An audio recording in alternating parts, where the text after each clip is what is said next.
We know there are hundreds of objects in Max, but they're not all used just as frequently. So let's take a look at some common objects, things that are used all the time, and you're going to want to be very comfortable and fluid with them. Okay, message. So I'm in edit mode here. If I just hit an M, I get a message box. Okay, you can tell because it has the rounded corners. It doesn't have the bars on the top and bottom the way objects do. And messages are very handy for displaying information.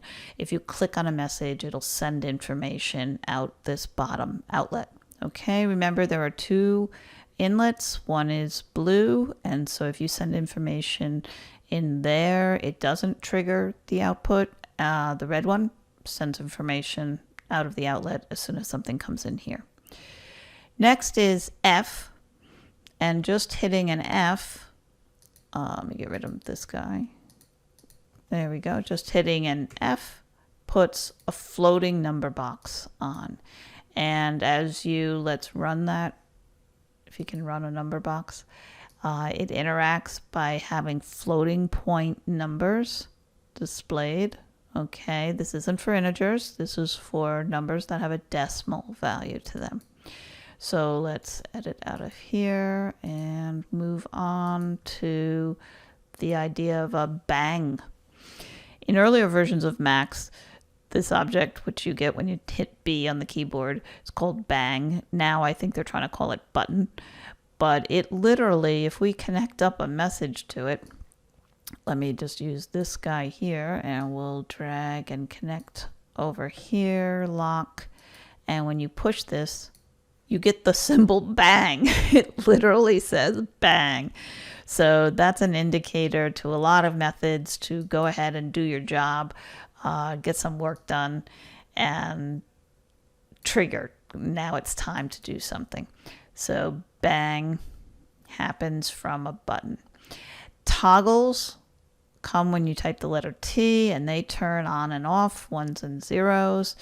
Integers are number boxes that just have whole numbers, 1, 2, 3, 4, 5. Remember, an F gives you a floating point number, I gives you an integer number. If none of these are what you want, then you're going to have to hit N and get a new object and start typing in the name of the object. So if I just want a floating point number box, I hit F and there it is. I've got one. Okay.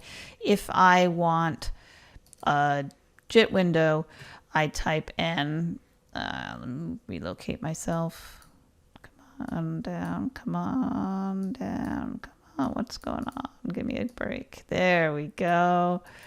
Okay. And then I can start typing the name of the object I want, and it sorts through all of the ones that are there and gives you the closest match. So you can quickly say, oh yeah, what I wanted was JIT World, and click here and there's your object.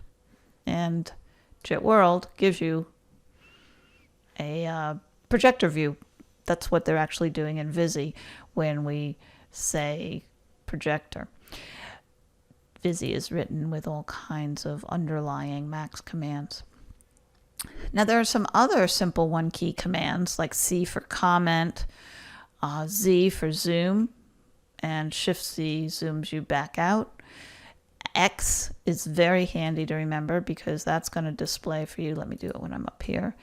All of the single quick hit keys that can do something like toggle, slider, a new object, live we haven't spoken of yet, and Bach and Cage are add-ins we haven't used yet, but the rest of these are very handy things to work with. Remember, you can also pull some of these down from the quick menus if you like doing that. So if you want to just grab a button and drag it in, there you go.